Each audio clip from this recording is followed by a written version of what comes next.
SEARCA Emergency Response Protocol. Emergency response in the event of an earthquake. Drop, cover and hold procedure. SEARCA HQ evacuation areas and routes. During the earthquake, security will activate the alarm. Remember, drop, duck, cover, and hold. After the earthquake, walk calmly to the evacuation areas, the Growth Monument open area or the open parking area. Follow the evacuation routes from your location and proceed safely outside. Please note floor marshals will guide individuals along the designated evacuation routes and ensure that everyone gathers at the identified evacuation areas.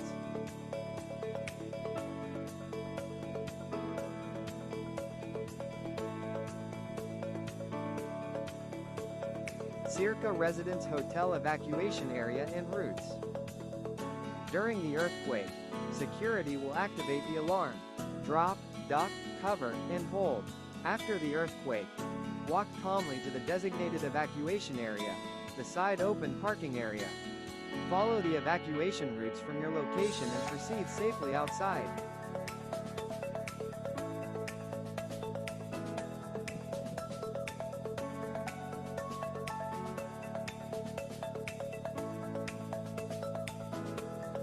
Head count, search, and rescue. The head marshal will facilitate the head count at the evacuation area. Floor marshals will report per floor. If someone is unaccounted for, the safety committee will begin search and rescue. Minor injuries will be taken to UPLB Health Service or nearby hospitals using SEARCA vehicles. Facility assessment and return. The safety committee will inspect the building for damage. If no issues are found, the head marshal will declare it safe for re-entry. If structural problems are detected, the crisis management team will designate an alternate facility for business continuity.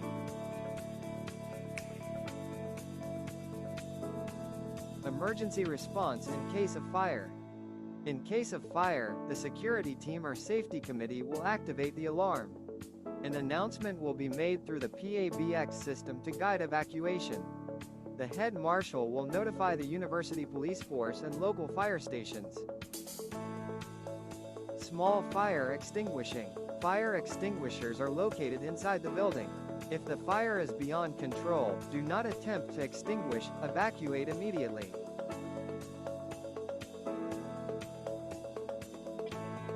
To use a fire extinguisher, remember pass. Pull the pin, aim at the base of the fire, squeeze the handle, and sweep side to side. Please note, fire extinguishers are located inside the building and are maintained by the safety committee.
SEARCA Emergency Response Protocol. Emergency response in the event of an earthquake. Drop, cover and hold procedure. SEARCA HQ evacuation areas and routes. During the earthquake, security will activate the alarm. Remember, drop, duck, cover, and hold. After the earthquake, walk calmly to the evacuation areas, the growth monument open area or the open parking area. Follow the evacuation routes from your location and proceed safely outside. Please note floor marshals will guide individuals along the designated evacuation routes and ensure that everyone gathers at the identified evacuation areas.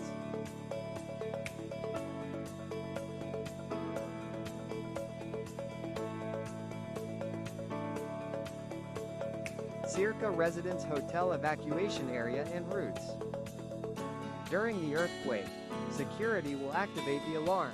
Drop, duck, cover, and hold. After the earthquake, walk calmly to the designated evacuation area, the side open parking area. Follow the evacuation routes from your location and proceed safely outside.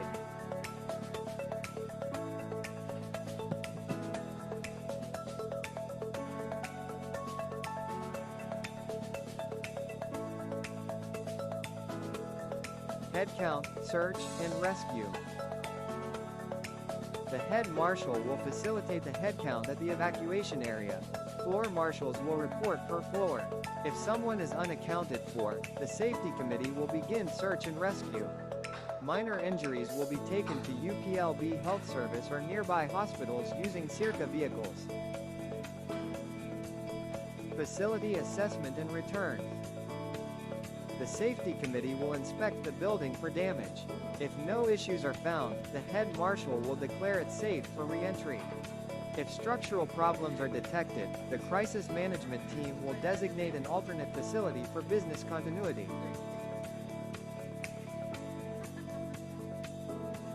Emergency response in case of fire. In case of fire, the security team or safety committee will activate the alarm. An announcement will be made through the PABX system to guide evacuation. The head marshal will notify the University Police Force and local fire stations. Small fire extinguishing. Fire extinguishers are located inside the building. If the fire is beyond control, do not attempt to extinguish, evacuate immediately.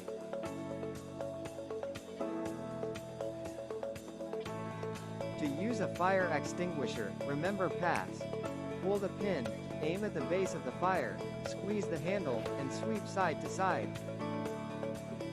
Please note, fire extinguishers are located inside the building and are maintained by the safety committee.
SEARCA Emergency Response Protocol. Emergency response in the event of an earthquake. Drop, cover and hold procedure. SEARCA HQ evacuation areas and routes. During the earthquake, security will activate the alarm. Remember, drop, duck, cover, and hold. After the earthquake, walk calmly to the evacuation areas, the growth monument open area or the open parking area. Follow the evacuation routes from your location and proceed safely outside. Please note floor marshals will guide individuals along the designated evacuation routes and ensure that everyone gathers at the identified evacuation areas.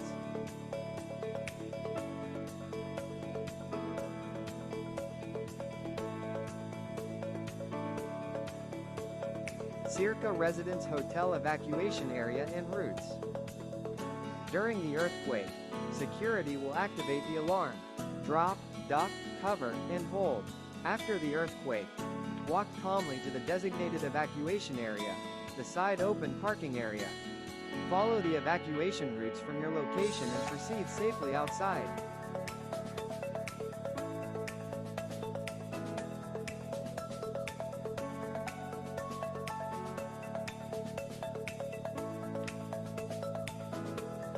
Head count, search, and rescue. The head marshal will facilitate the head count at the evacuation area. Floor marshals will report per floor. If someone is unaccounted for, the safety committee will begin search and rescue. Minor injuries will be taken to UPLB Health Service or nearby hospitals using SEARCA vehicles. Facility assessment and return. The safety committee will inspect the building for damage. If no issues are found, the head marshal will declare it safe for re-entry. If structural problems are detected, the crisis management team will designate an alternate facility for business continuity.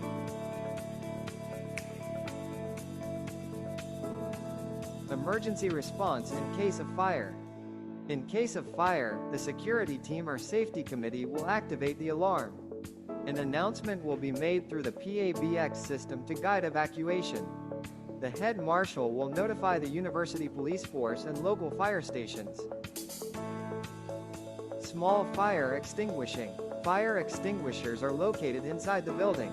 If the fire is beyond control, do not attempt to extinguish, evacuate immediately.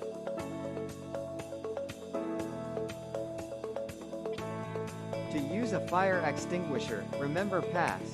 Pull the pin, aim at the base of the fire, squeeze the handle, and sweep side to side.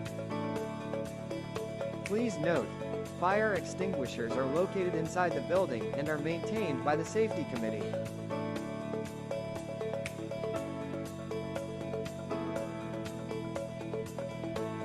Okay. Good afternoon, everybody. At this point, familiar na kayo sa safety video ng SEARCA in case of an emergency. So please, let's take that seriously. So hello, good afternoon again. Magandang hapon po sa ating lahat. I am Sunny from SEARCA.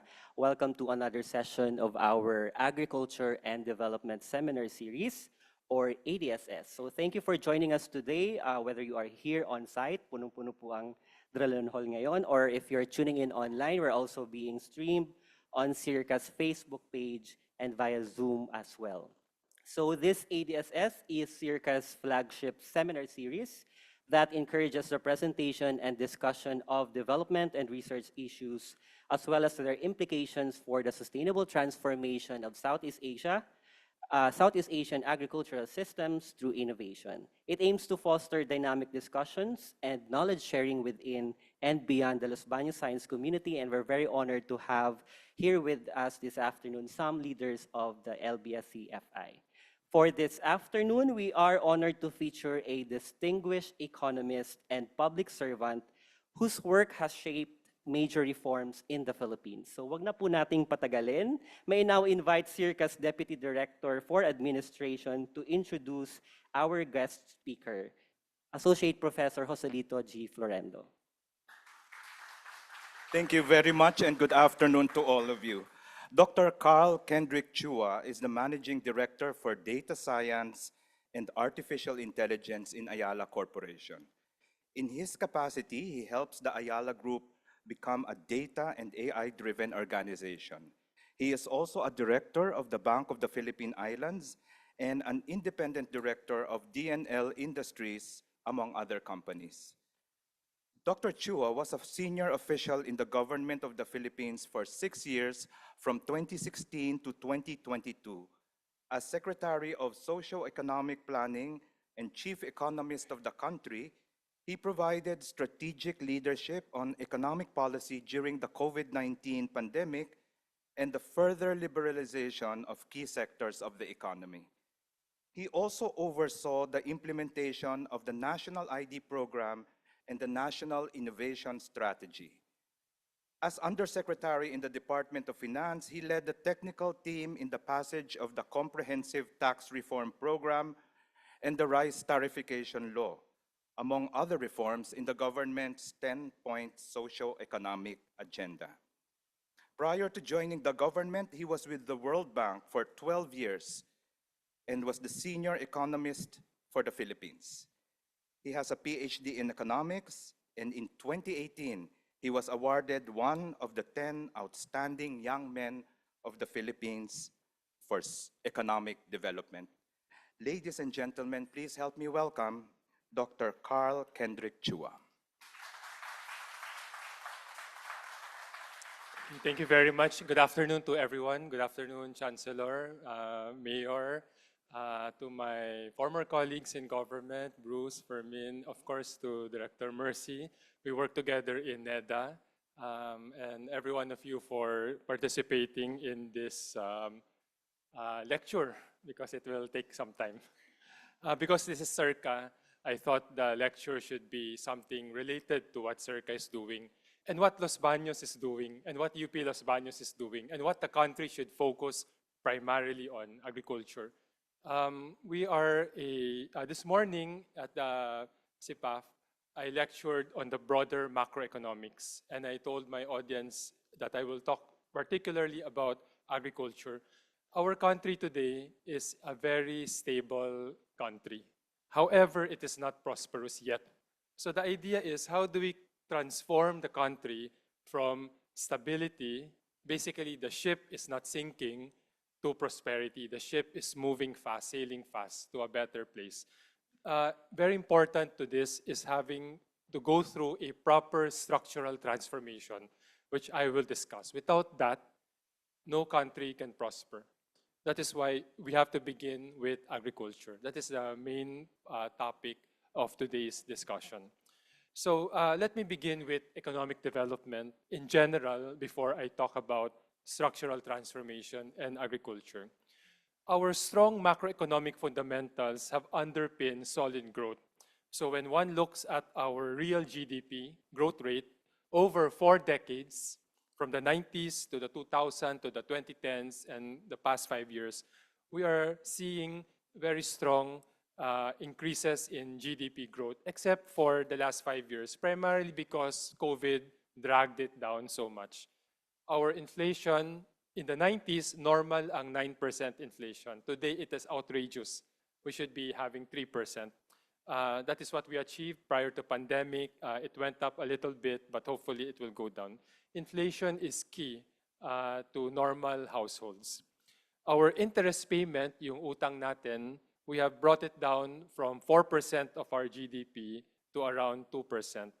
It's slightly increasing because of the loans we got from COVID, but I hope it will fall down. The average GDP per capita, if we were to divide our economy by the number of people, have increased. Today, the average Filipino is twice as rich. And our international reserves, our dollar reserves, have also gone up tremendously. These are characteristics of macroeconomic stability. The house is in order. And we have been able to use this to bring down poverty rate from a high of 26%. So the percent of the population living below around 80 pesos per person per day today, down to around 15%. So almost half. And the biggest decline was from 2015 to 2018, at the time when there were significant reforms happening, like the tax reform, the rice tarification, the infrastructure, COVID brought it up a little bit, but because we are a resilient, stable economy, we were able to bring it down. However, 15% is still very high compared to regional standard. Think of China, Vietnam, Thailand, almost zero because people can eat. So marami pang pwedeng gawin. Now, one of the questions usually asked is, has our growth been pro-poor? Pro-poor growth is when more poor people benefit from growth than the rich. So what I did was to look at growth incidence curve. Basically, how to read this chart, this is the income of households of the Philippines across 100 percentiles. So we divide the population into 100 percentiles. The poorest is the 1%, the richest is the 100%. So what we see here is the poorer the household is, the higher the increase in real income from the period 2012 to 2023. So in other words, the Philippines have seen significant changes and transformation. And you have seen it when you go around the Philippines, when you look at the roads in Mindanao, which I did as NEDA Secretary. By the way, USEC Mercy, I and my staff, Aika, we traveled more than 3,000 kilometers to visit the entire country, all my 16 regions. And when one breaks this down further, you notice that prior to COVID, which is the blue line, the growth was really very pro-poor because more poor people benefited from growth. During COVID, the red line, it was all negative. So everyone suffered, especially across the board. But after COVID, the green line, notice that the growth has been, the income increase has been very minimal. So after COVID, something structurally changed, which we all have to find out and work on together. Because our economy continues to grow, although slower this time, we think that the Philippines can, by hopefully in 2 years, become an upper middle income country characterized by per capita income that is $4,496 per person per year. Today, the Philippines is $4,470. So we are just $26 away. But there's a big chance that if we get our acts together, we can grow our per capita income from around 4,000 to around 12,000 on the base case, and as high as $14,000 per person per year in the high case. But this requires significant work reform, which I will discuss. But since we were not able to do that for the longest period of our history, this is what happened. Philippines and Thailand, at equal footing in the 1960s, the divergence has become big. More than $2,650 gap in per capita income. And the reason for this are most likely policy mistakes we did and Thailand's policy reforms that they did that created that gap. And therefore, one can imagine what one should do to close this gap.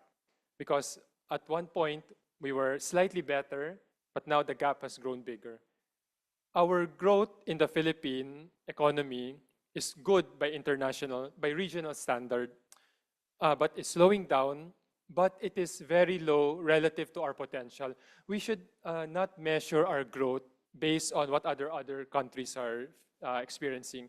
We should, I think, measure it based on our potential. And a big part of this growth is being fueled by increases in the labor force. In other words, because we are a young population, the median age is 24, we have more workers who can work and make money and contribute to the economy.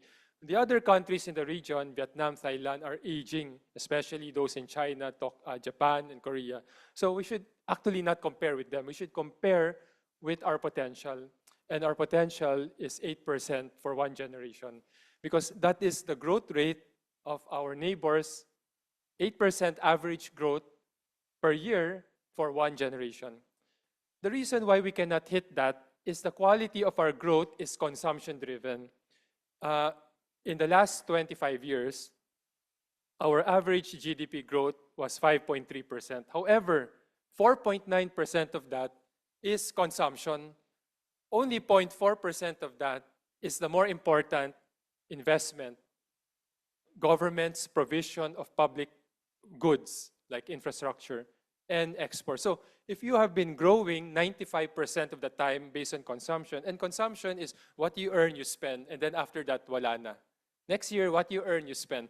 This is not the way to really grow. Growth is investment driven. Therefore, this is the outcome. From among the best in the 70s, we are the lowest today in terms of gross national income per capita, already surpassed by Vietnam. So this is basically my introduction. Now, we want to understand why this has happened. So we look at this issue or topic called structural transformation. And a big part of this lecture comes from my 2013 report that I did at the World Bank called the Philippine Development Report, Creating More and Better Jobs. Actually, Fermin Adriano and I and my team expanded this and deep dive into Mindanao after we did the jobs report. But I invite you to check the website, download it, and basically read it if you have time. Honestly, when I read it 13 years later, I noticed not much has changed. Small things have happened, but more is needed. So let me now dive into this report of the World Bank where I was the main author. And actually, when I did this report, the story was, can I summarize 70 years of literature into a few pages? A few pages means 100 pages. Kasi 70 years of literature is 20,000 pages. At that time, there was no AI to help me read everything. But the conclusion is what I'm going to present to you. So, what is structural transformation? So, economic development involves a gradual transformation from low to high productivity activities or sectors. So, typically, you move from agriculture, then to manufacturing, then to high-skilled services. Very few countries like Singapore can jump. By the way, Singapore has very little agriculture. You cannot do shortcuts. Transformation is difficult. It involves large worker movement, typically from rural to urban and across sectors, and require different skills. Historically, urban manufacturing expansion, usually through strong export growth, is a key to a successful transition. So basically, it creates job because the urban manufacturing grows, it creates job, it raises income, it pulls people out of the farm, so migration out of the farm, and they move to higher productivity jobs in labor-intensive manufacturing. The nice thing about manufacturing, in general, it is a formal activity, and agriculture is informal. So when you start manufacturing, you get typically all your labor protection, you get your SSS, you get your social welfare, and so on. If this does not happen, the process becomes stunted and incomplete. So let's go to the pathways of transformation. There are two scenarios. The first one, for most countries, is urban manufacturing growth. That creates job, leads to higher wages and higher demand for food, but it also, and then it raises food prices, but real income does not fall due to higher productivity. So it's not bad per se that prices are increasing. If you go to Sweden, Hong Kong, prices are high, but people can afford because of higher productivity, and therefore their income is higher. So what happens is rural workers move to the cities, and then the farm profit rise for those remaining due to high returns and the need for scale. So instead of yung magsasaka, naghihirap sa bukid, meron na siyang tractor, meron na siyang mechanization. That is what really happens.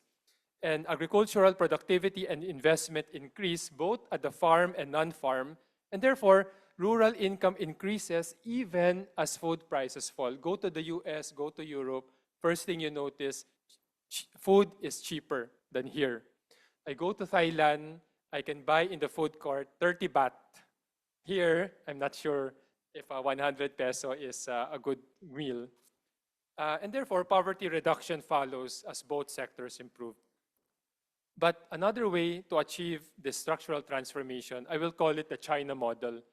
It begins in agriculture being profitable that drives non-farm growth. So when China shifted from its disastrous collective farming to household responsibility system in the 1978, it led to drastic improvement in the economy, to higher farm incomes. It fuels non-farm growth and fuels manufacturing and export expansion. And manufacturing and export markets sustained the growth and accelerated China's structural transformation. The key thing to note here is that the sector that grows the fastest, manufacturing, typically is not the sector that reduces poverty the most. It is agriculture indirectly that is helped by the growth of manufacturing. But there are many failed examples. Soviet Union and China before 1978 failed due to forced industrialization, yung pinilit, and collective farming. Collective farming, I will explain later why it's bad. Because if you are students, may teamwork, nako, there will be free rider. That is a problem of collective farming. No one wants to work as hard because I know someone will free ride. And in the Soviet Union and at one time in the Philippines, capital-intensive focus, limited labor mobility, and stunted growth. So think about in the 60s when we industrialized, did it really help bring our manufacturing to a level that is very respectable? Actually, the reverse happened. So the lesson, rapid industrialization without farm productivity will fail. So those people who say, na, let's move on, let's focus on manufacturing, BPOs, my opinion is that is a wrong development policy. We should always begin with agriculture. The implications for Philippines, what do you think? This is the story of the Philippines. Our structural transformation has gone wrong. So in terms of GDP share, while agriculture, the blue line, is falling, manufacturing is not going up. It is actually yung medyo orange, na light orange, is stunted since the 60s. And what happens is the excess labor in agriculture goes to services. So in the right-hand side, you can see what happens. Agriculture is falling, but the excess labor does not go to manufacturing because there was none in the first place. It goes to services, but they don't go to banks or real estate. They go to informal services, buy and sell. Kaya maraming buy and sell. Kaya the markup is so high because everyone is into buying and selling.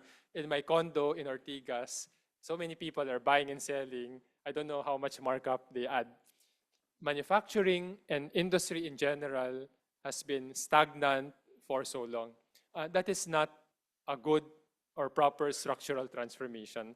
Later, I'll show you what a good one looks like. Now, key success factors in a complete structural transformation is where rural education and skills upgrading enable labor transition. So Mayor, your project is very important. But more important is students go to school. Otherwise, what will they learn if they don't go to school? So sayang mga tablets if they're not in school. Agriculture productivity must respond to higher prices. So you cannot artificially control prices.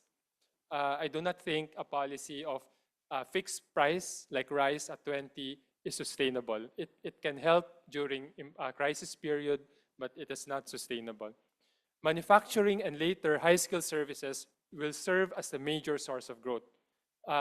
Yes, we have BPO, but that's it. I don't know what else are in the services sector. Then we should avoid distortive subsidies or uncompetitive protection that hinder the allocative efficiency of labor and capital. Ibig sabihin, we should not prevent farmers who want to sell their land and do something else from doing it, but our land reform prevents them from doing it. The reality is, everything that we have done, not only in this country, but in the history of the world, they are captured by better-off farmers and the elite, usually using the poor as their shield or the reason for doing such policy, therefore undermining long-term growth. So ideally, the outcome of a successful transformation is that you have high farm productivity, from scale, ibig sabihin large farming, later I will explain, it does not mean ownership is large, but operation should be large. Pwedeng maraming small plots of land, but the farmers will find a way to work together so that they can mechanize at scale. And that results in lower food price. But if the farmer is going to farm by hand his 1 hectare, then that results in high food price. Go to the US and Europe and other countries, you will see 10,000 hectares mechanized. And that is the way to bring down food price. By the way, we care for our farmers, but we also care for 115 million Filipinos who must eat. And then number 2 is strong job creation in manufacturing. Begin with labor intensive, not capital intensive.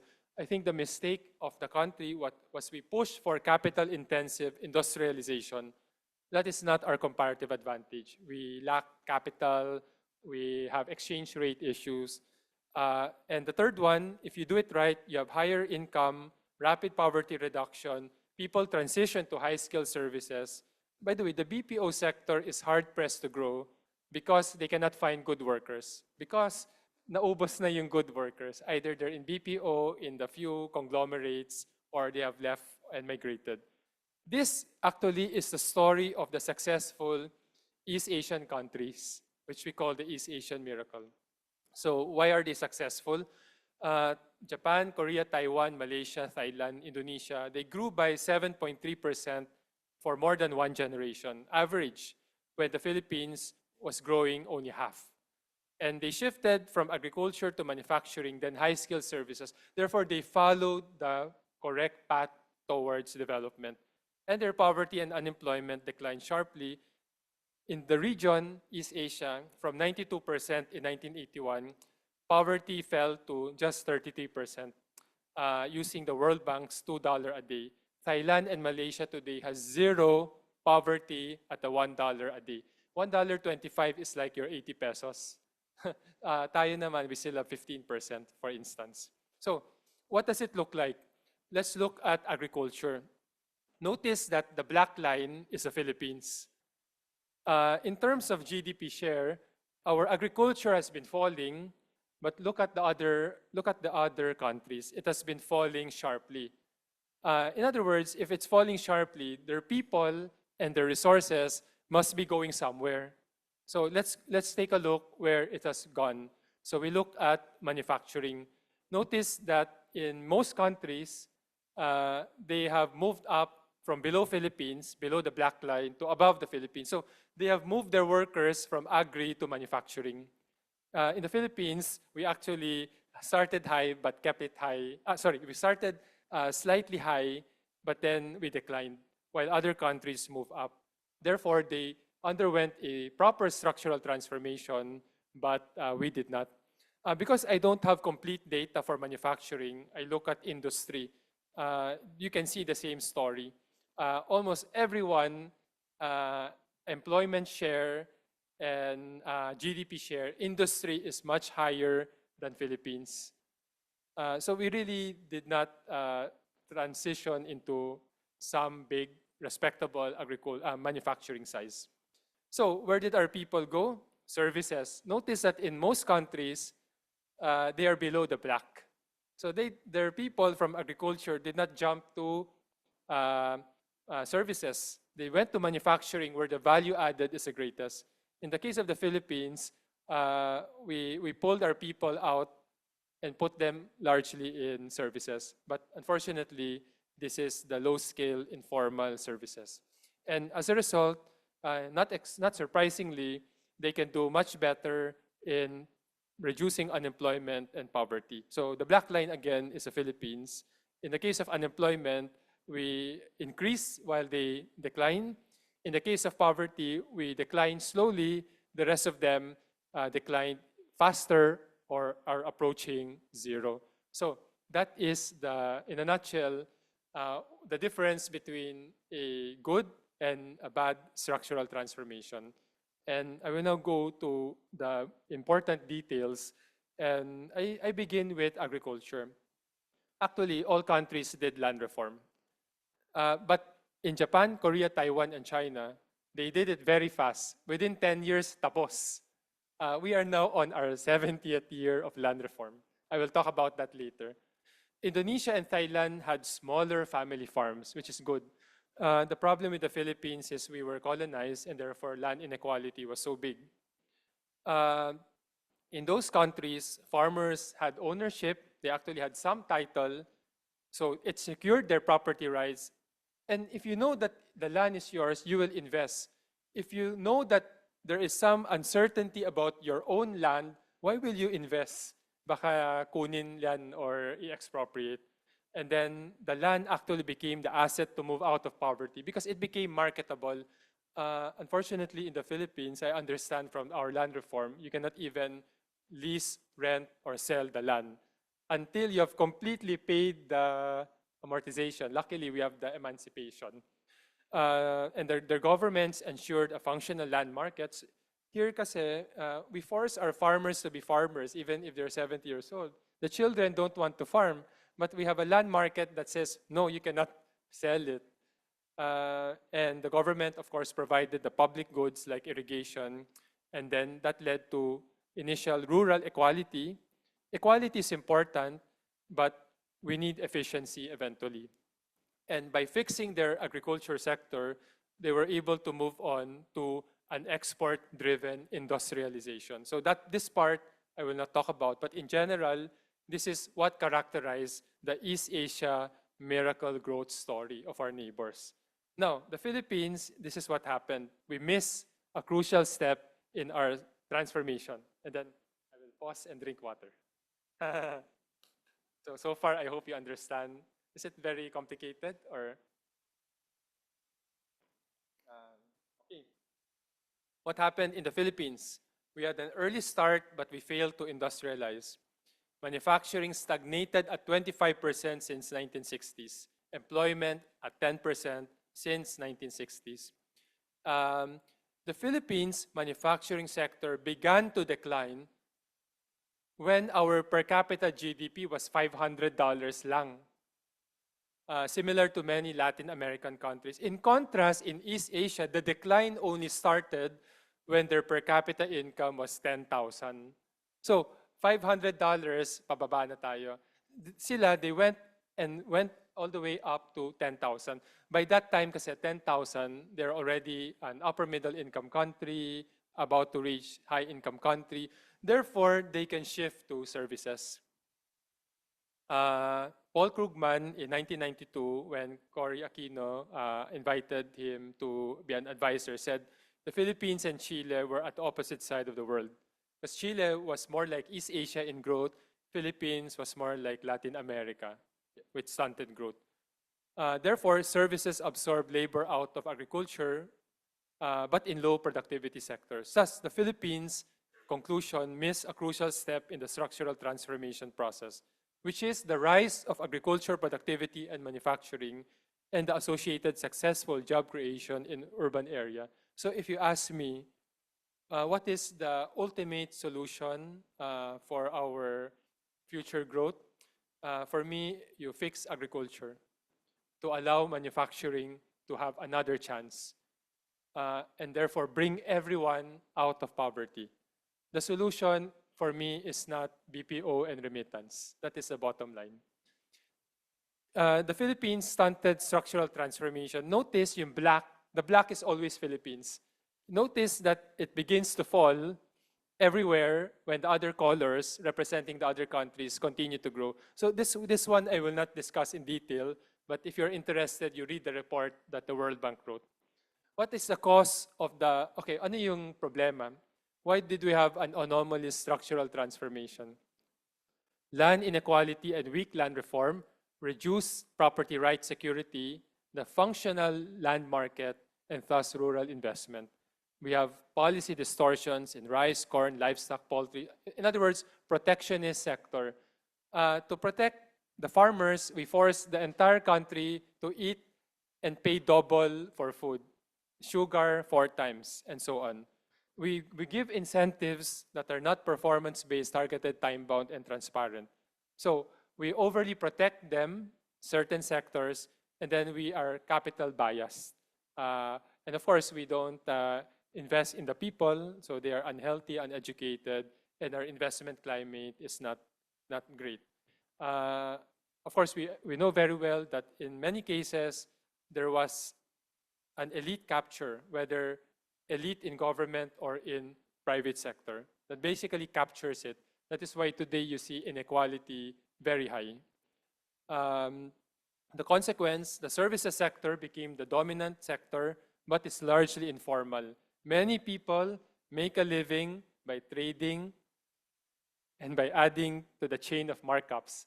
I don't know kung may kilala kayo, pero in my condo, everyone is buying and selling something. I'm sure in your village, ganyan din. 80% are in low-skilled informal services. Half of the value added comes from informal sector. There's weaker link between growth and poverty reduction. By the way, it doesn't mean wala. Weaker ang link. And weak education exacerbates the problem of skills. So we need a shift, basically, to basically change everything. Not too late, but our window of opportunity is falling. Had we done it correctly, we did the counterfactual analysis. What happens is the story that we see in other countries. So services is growing, the red one, but industry, which includes manufacturing, the blue one, is also growing. This is the story that basically we should achieve. So key lesson, in summary, agriculture productivity is fundamental. Because we are in Los Baños, we are in UPLB, there is SEARCA, there is ERI, there is Philippine Rice Research. This is, I think, the singular center where we should discuss this. That's why I thought I share this topic, Director Mercy. So that we have stronger industry and agriculture linkages that actually reduces poverty, where manufacturing is a driver of employment, and this balanced sectoral policy yields inclusive growth. Hindi yun parang, sadly in government, in my time, some departments, they just focus on their constituencies. The constituency of the government should be the Filipino people, not the sector or industry that they should be looking after only. So now I go to part 2, which is the agriculture sector. In general, our agriculture performance since the 70s only averaged 2.2%. So there were times na negative, most of them not due to typhoon, but due to wrong policy. So many times it was below 2%. 2% is a long-run average population growth. So every time the blue bar is below 2%, we cannot even produce enough to feed our people. But there are times na biglang tumaas and so on. But the reality is, since agriculture is not productive, we are in a low productivity trap. High food prices reflect low agriculture productivity and raise the cost of living. High food price push up minimum wage. Almost all the time that minimum wage increase is due to food, in particular rice. But it brings down real income and competitiveness. And this weekends, of course, manufacturing, it reduces household income. Why are food prices high? This is a topic that my colleagues, Fermin, Bruce, and Mercy, and I in the government feel so strongly about. That is why we push rice tariffication. In many cases, the CPI inflation is driven by food. So every time food prices jump, yung yellow, it brings up, some people say kasi na, oh, the inflation is driven by oil price. Correct, but not in the 90s, not in the 2000s. That is the problema of the 50s, 60s, 70s, 80s. Starting the 90s, hindi na oil price yung driver na. So it is not imported inflation. Inflation is mostly a policy mistake, mostly around food. Whenever the government did not timely import rice in the past, when the government restricted the free trade of rice, corn, or whatever. There are many causes, but in the report, one of the biggest causes is the incomplete agrarian reform. The second is the policy bias toward rice. And Fermin Adriano was telling me 70% of the DA budget now is back to rice. So it's like 10 years ago. Huh? 64%, thank you. Weak R&D and rural infra and subsidies. So I don't have enough time to talk about everything, but I want to focus on land reform because this is the part where I think we have not done enough. And if the other countries in the region did it correctly and propelled their growth, we should try to do the same. So land inequality date back centuries. Since the 1930s, there were so many land reform, but with limited success. According to the latest reports or studies I've seen, the coverage of CARP was 9.7 million hectares. It distributed 85% of the land that was supposed to be distributed. There were several issues around it over the decades, but I think one of the most important issue that I want to focus on is that many beneficiaries do not have individual titles. Half of land distributed were collective CLOAs, so collective certificate of land ownership allotment. Most collective CLOA were issued to ARBs that are not organized. ARBs is agrarian reform beneficiaries. Per DAR, this is where the confusion starts. Per DAR, as of January 2016, 848,000 hectares were not yet subdivided. But then according to the World Bank, in 2020, 1.3 million were not subdivided. Collective CLOAs have problems kasi. Because usually there's a big title, collective, 1,000 farmers' name are written at the back. It has problems in identifying beneficiaries. If you have weak farmer organization, hindi yan magtutulungan. Land management dispute, parang saan ba yung lupa ko, saan ba yung lupa niya? Boundary conflict, taxation sharing, who actually pays for the RPT? Who pays the land bank for the loan? Magulo. Titling problems due to unpaid amortization. AVA is agriculture venture agreement. If Del Monte wants to work with the farmers, who do I talk to? Magulo. So collective CLOAs are like collective farming in China before 1978, which we know very well to have failed. What propelled China to be agriculturally productive and propelled its growth is household responsibility farming. Ibig sabihin, hindi collective, kanya-kanya, individual title. That is why this matters so much. DAR has a project called Split. I hope it will be able to fast-track it kasi we need some closure. There are also restrictions on selling and renting land, as I say. And therefore, if farms are very small, average hectare is 1 to 2 hectares, you cannot mechanize. If you cannot mechanize, you cannot invest, and therefore productivity is very low. There are also many land governance issues. Fermin and I work on a lot of the land issues in Mindanao before. I have not had time to review, but millions of parcels are not titled. They exist in some form, and most of the time it is the evidence of property tax payment to the LGU. Our land use planning is reactive. We have no national land use plan. By the way, the national land use plan does not take away the power of the LGU to classify, but it gives standards. Para pag bundok yan, hindi siya subdivision. Now, the issue of flooding is caused by zoning issues. But because we have no national standard to protect the forest, to protect certain land, and so on.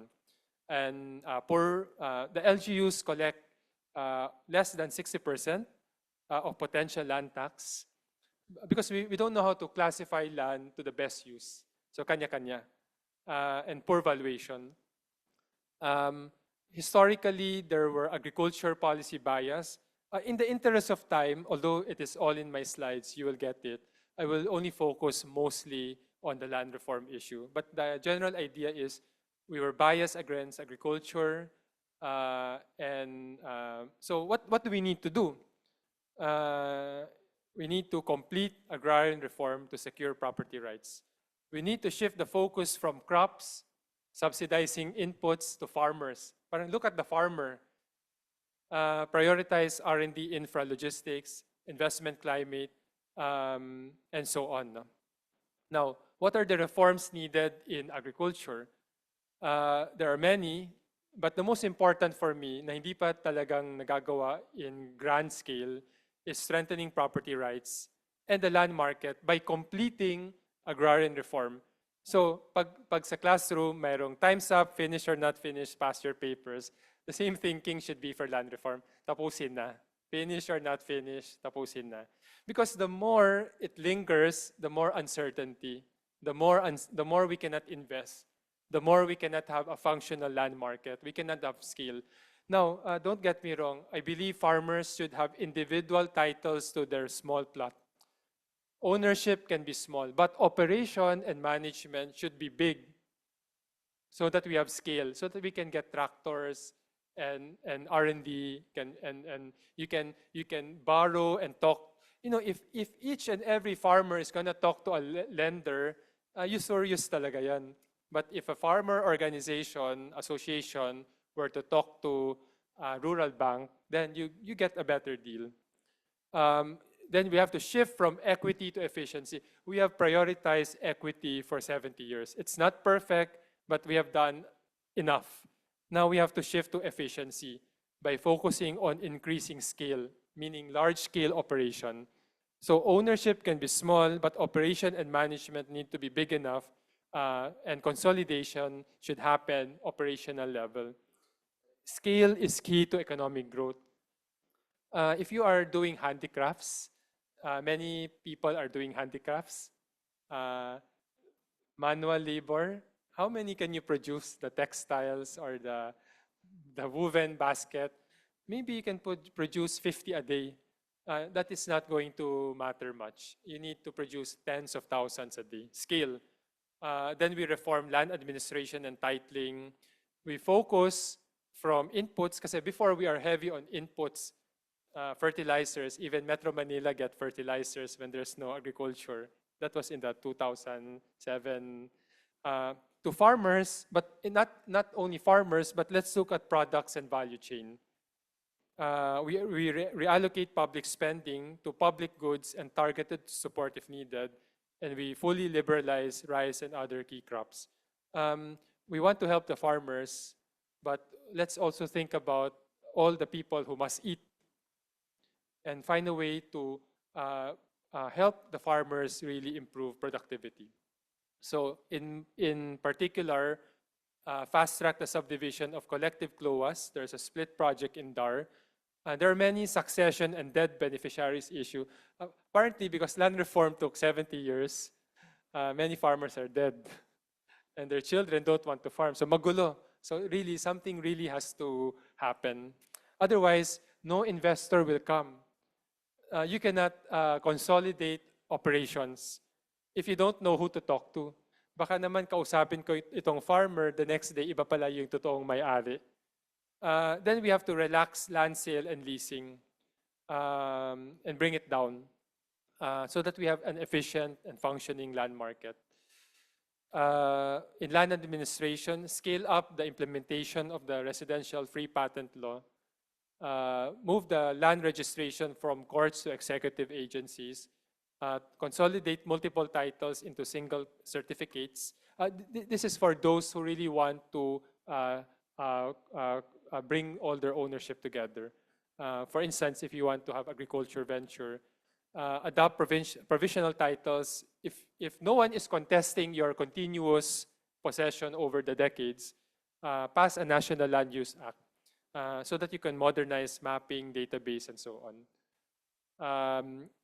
We need to also simplify the titling and remove the biases, and many, many other things we need to do.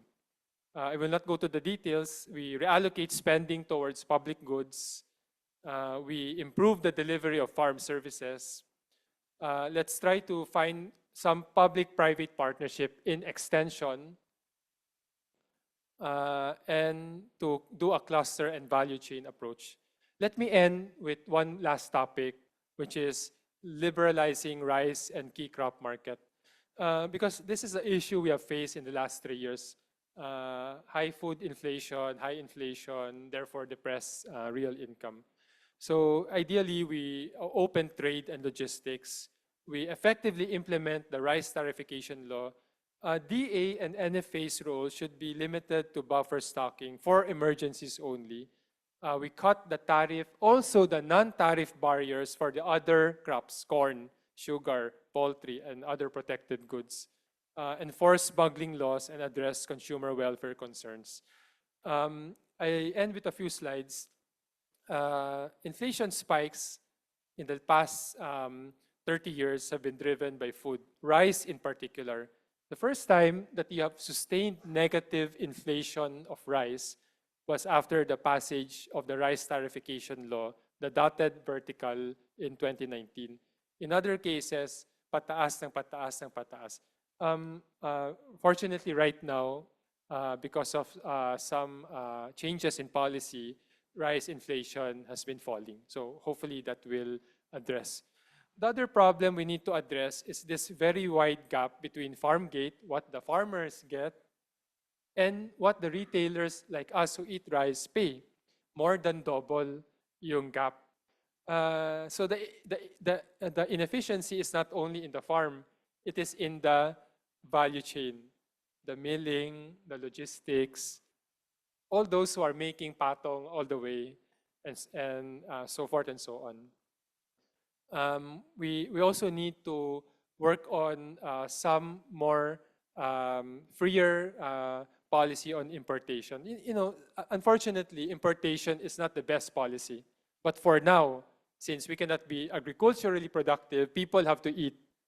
And kawawa naman if we force them to eat rice at very high prices. So you will see here that in the years where importation was limited, prevented, or halted, because the SPISC, what is that? The sanitary, phytosanitary permit. Phytosanitary certificate.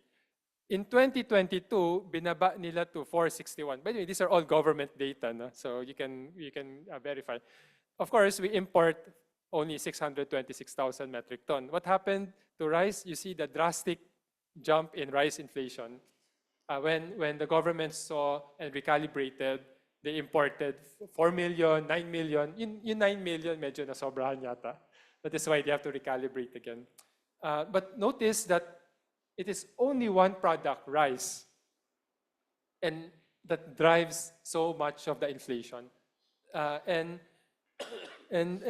what basically we want to say here is not that the local farmers are not important, they are very important, but we have to also care for everyone else who must eat rice daily, including farmers. You know, when you're a farmer, you harvest twice a year. Most farmers are small, but you have to eat rice every day. So what do? You have to buy rice. Yes, you make a lot of money during harvest, but in the rest of the year, while waiting for your next harvest, what will you do? You eat rice. And in reality, our rice is expensive, double what Vietnam and Thailand are having. So the whole idea of rice tariffication is let's not force our countrymen to eat rice at double the price. Because if they do, they'll not eat a lot.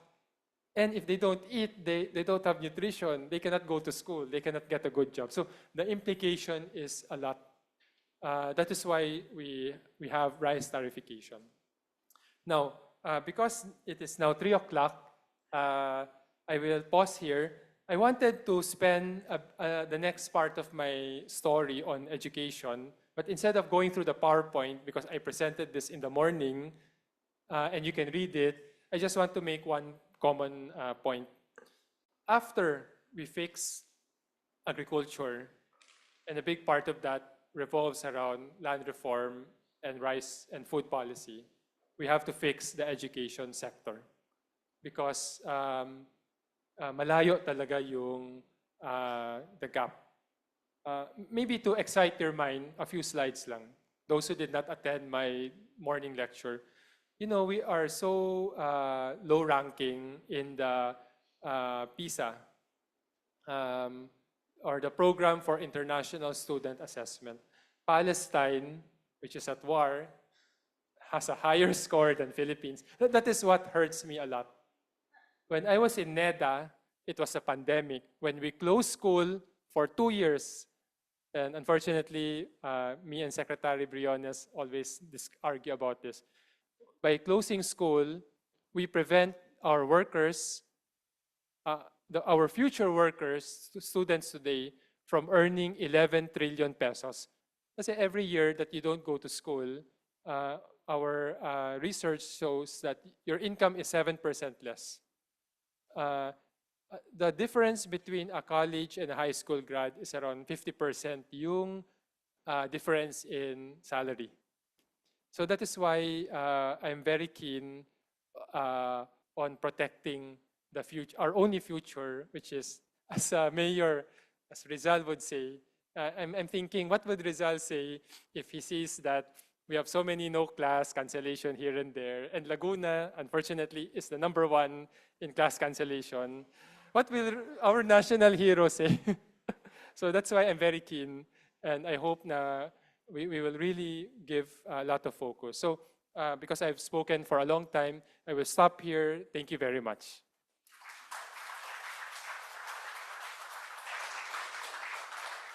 All right, thank you very much, Dr. Karl. I think that's a very comprehensive presentation. It felt like an overview of a book of Sir Karl with multiple chapters in it and closing it with the education agenda. So very well.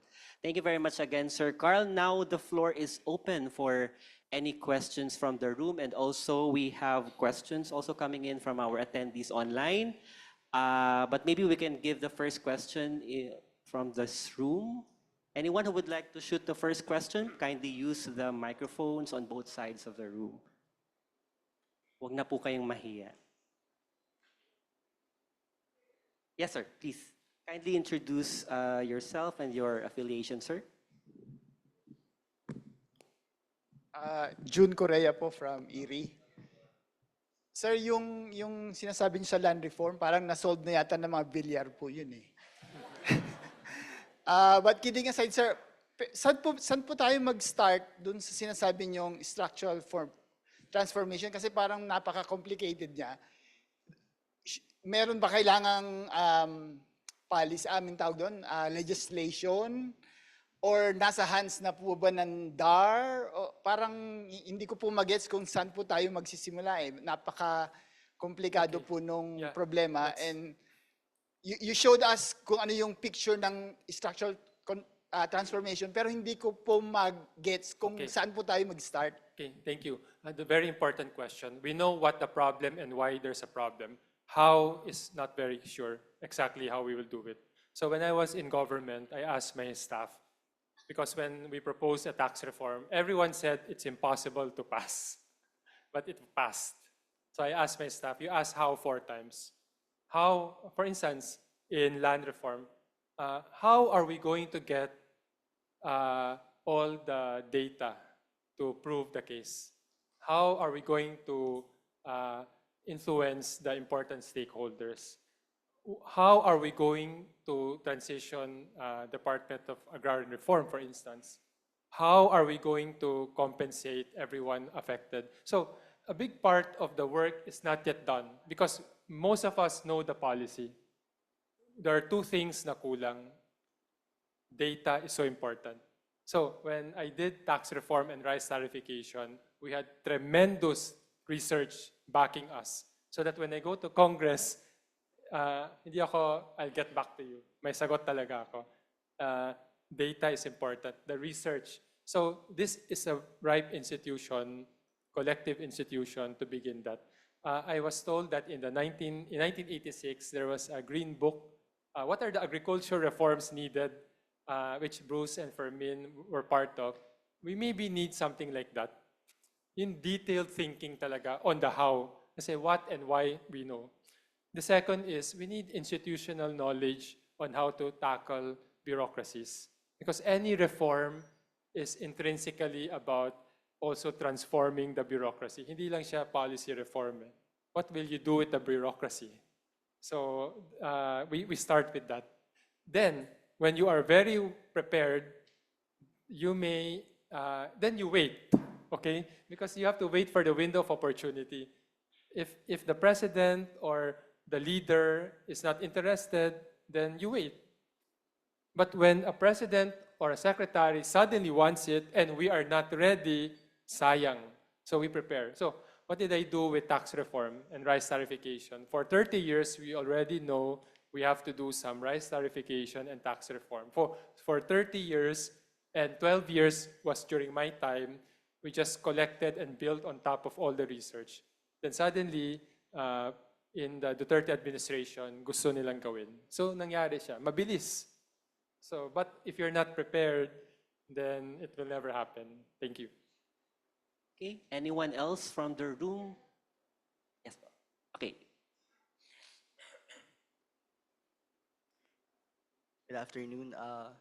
My name is CJ. I am from the College of Human Ecology, but I am a BS Agriculture graduate, and I just like to manifest first that as someone that's been advocating for agrarian reform, it was really refreshing to hear it from a very distinguished speaker.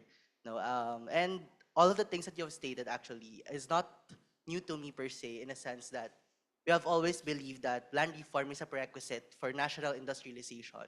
That in order for us to truly develop as a nation, you have to empower the agricultural sector and shifting it from a agrarian-based economy to a manufacturer or an industrialized economy. And I'd just like to ask, what are your thoughts if you're familiar with the pending Genuine Agrarian Reform Bill filed by the Makabayan Bloc, which essentially is being lobbied by peasant groups, that they believe that this bill will truly democratize agrarian reform in our country, since one of the key provisions of the bill is, if we compare it to CARP, is that land distribution is free, and at the same time, support services should be made available to the farmers and fisher folk, as well as that they are key players in the selection or in the process of redistributing the land. So thank you for this insightful talk. So thank you very much. The bill I have not reviewed honestly, but I would, as I mentioned in my presentation, focus on what it will take to end a 70-year-old saga, because it creates a lot of uncertainty. And to use the opportunity to highlight that actually land reform has had a lot of successes. 85% were distributed naman. And of the 9.7 million, only 0.6 to 1.3 million remains to be individualized. So there were a lot of achievement, but we have neglected the other side, efficiency. It is efficiency that creates productivity. Okay, equity, okay, hating kapatid, but after that, people have to produce. And it is efficiency that produces. So I would rebalance actually all these. Thank you. Thank you, sir. Sir, one question from our Zoom attendees. In the face of global challenges such as climate change and digitalization, how can the Philippines adapt its development strategies to remain competitive and resilient? Okay, we have three problems today, in my opinion. We have not yet solved the basic problems of agriculture, food prices, education. Then we have another problem called climate change, and now we have AI. So we have many problems. For me, yes, you can try to solve, but you need to solve the most basic problems first before you can. The reason why we are hit by climate change disaster is because our basics are not fixed. The farms are not resilient. Yan. So I would really start basic muna. We want to solve fantastic problems, but the basic problems have to be fixed. If our people were more educated, then maybe there will be less disasters because they know how to balance the risk, for instance. So education is another area. And unfortunately, it does not happen if they don't go to school 1/3 of the time, which is the fact. Thank you. Sir, another question from Zoom. What are the recent efforts for transformation, both from the public and private sectors? Perhaps you can talk more about from the private sector. Yeah, because what kind of transformation are we talking about? Well, assuming I understand the question, for me, what's nice about the government is successive administrations. Some reforms actually are built on top of each other. So it would be best that we do not have U-turns. U-turns kasi are disruptive. We can improve continuously, but a total change of policy is not called for. So that I think is the most important in the public sector. The reason why we have stability today and good macroeconomics is because from Aquino, Ramos, Arroyo, Aquino, Duterte, we have kept the macroeconomics solid. What we did not do much is the microeconomics. Kasi macro is the house is in order. How people eat, make money is micro. We should now refocus on that. Both private and public sector have rules. The private sector cannot invest if the investment climate is not resilient. Conducive. The public sector cannot do its job if the private sector is capturing the state. You know what I mean by state capture? They capture the state by lobbying their policies that benefit only them and not the country. So ganyan, that's how we have to work. Okay, thank you, sir. Anyone else from the room? Yes, please, sir.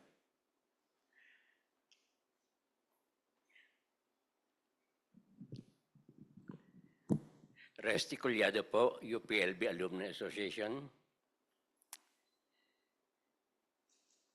Given the importance of agriculture as an energizer of our economic development, what template of partnership would you recommend for SEARCA and UPLB working together to capture synergy and complementarity? Okay.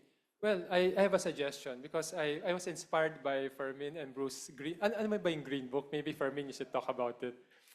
A grand, well thought out master plan, roadmap to revive agriculture, focusing on efficiency. That is what we need. Maybe now is not the best time, but you have 2 or 3 years to prepare. In the future, there could be a president who might want it. So parang ganyan. I would ask Fermin or Bruce to talk more about it. Kasi that green book, the green agriculture reforms happened here in LB. 86, yeah. So Fermin or Bruce will talk about it. Sorry. No, there's one volume about 600 pages. It talks about, actually a lot of the idea of price stabilization was already mentioned there in the Green Book. That was in 1986. It only became a reality in 2019. You can just imagine that. And so most of the commodities that we're thinking, like corn, etc., and the issue of having a time-bound implementation of agrarian reform, they were already included there. Because we know that if we prolong it, there will be so-called second or third generation problems, the loss of collateral value, etc. They were already there. That's the reason why I was talking to all the crops were covered: sugar, coconut, fisheries, rice, of course, there. Even pineapple, banana, etc. Particularly the commercial crops. So they were all there. They were tackled in terms of the trade, everything, and we also came out with an institutional governance template chapter. That was my main chapter, actually. Already saying that the DA should transform itself into a commodity-based organization to more functional programs, like operations, like kunyari operations yan, policy. Operations should also include research and development, instead of having this commodity that you have research in sugar, you have research in coconut. By the way, there are about 170 laboratories that the department has all over the country. It was under me when I was undersecretary, so I knew it. 170? Wala namang ginagawa. Different commodities meron eh.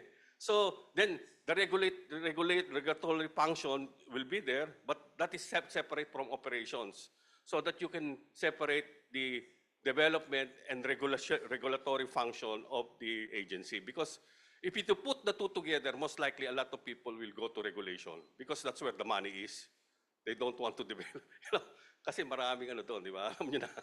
So, doon na nakalagay. But I was telling si Chancellor, let's have an update of it where we are now. Probably can have a checklist, etc. after, and then update it and say, these are the things, as you mentioned. I think this is a very, very, excellent idea. That how do we move forward from here, given the current realities that we have? Because this is, as you said, we're at a critical juncture. We will make it or break it. Pag hindi natin in-address yung food prices because of stunting, which leads to learning poverty, etc., education. So, sayang wala si Chancellor. I've been telling him about it before. So dapat gawin talaga yon so that you can put your name, the institution's name, to this very worthy endeavor. Thank you. Thank you. Thank you. Thank you. Okay, thank you, sir. Anyone else? Yes, po.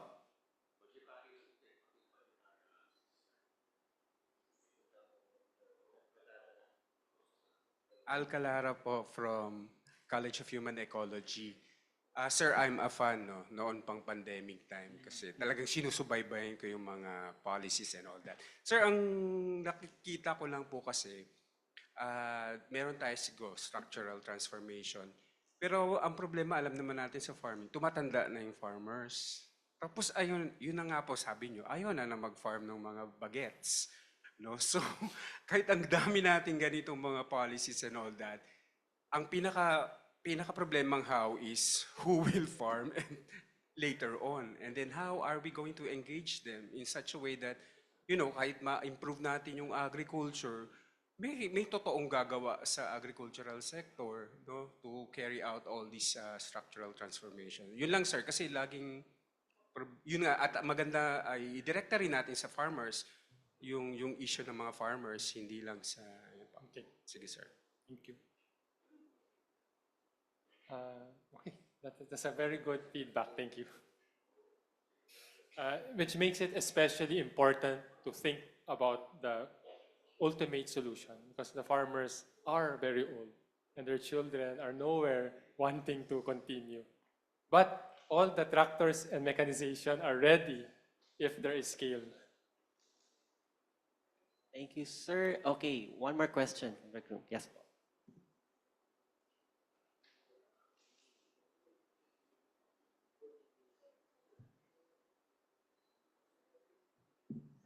Good afternoon, Violi Villegas, retired senior citizen. To me, the 20 peso per kilogram rice is not sustainable.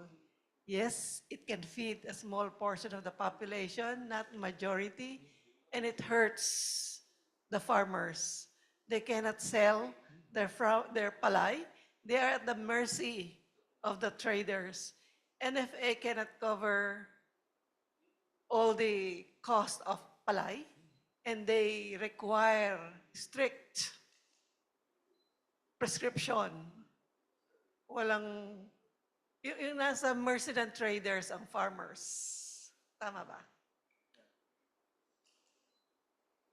But other countries can somehow do it, so we will copy them. But none of them have the problems we have. That's why we have to work on the reforms that you see in this screen from the report I invite you to read. Thank you.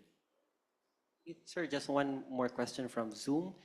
If you can prioritize policy to improve sustainable agri in the Philippines, which domain of policy would you recommend?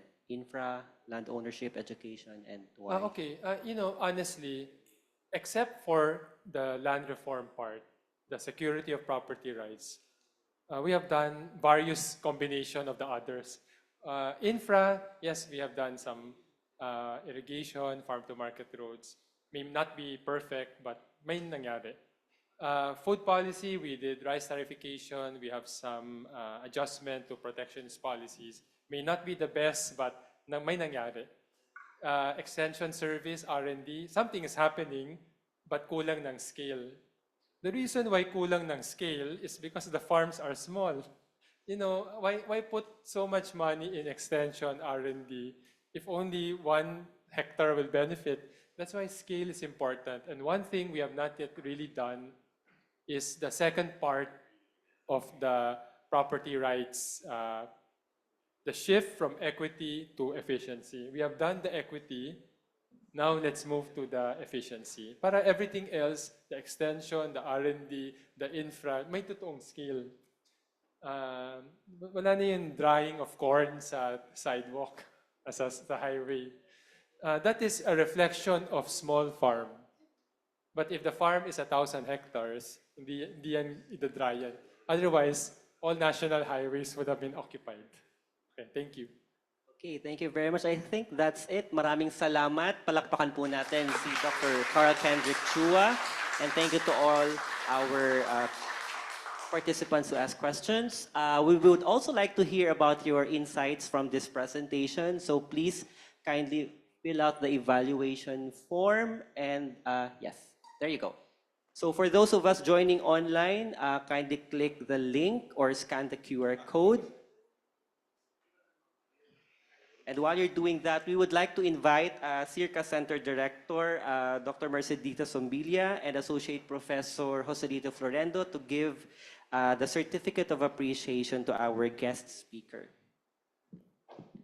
Okay, well, this Certificate of Appreciation is given to Dr. Karl Kendrick Chua for sharing his expertise as a speaker during the SEARCA ADSS titled From Stability to Prosperity, Why Structural Transformation Matters for Economic Development, held on 14 November 2025 at SEARCA, Los Baños, Laguna.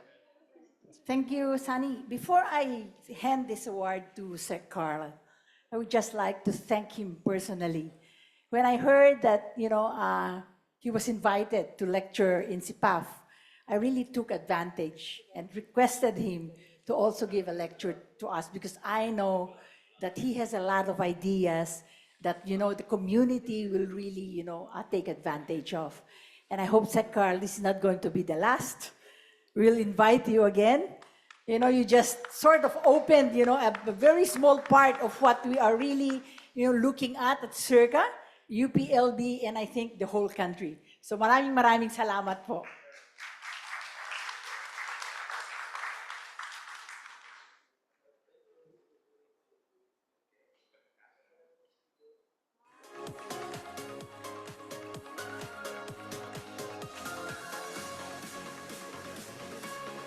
We're gonna have a quick group photo as well. May we request everyone to please rise and compress towards the middle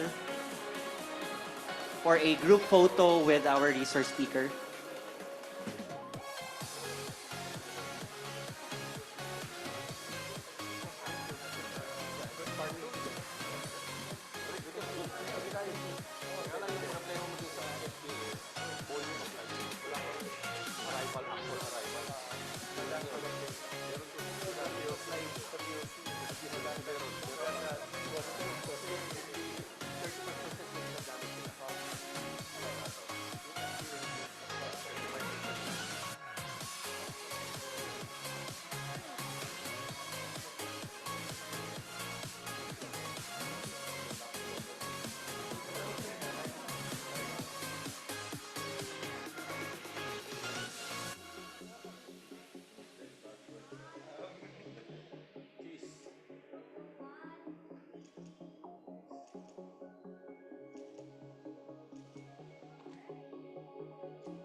Thank you very much.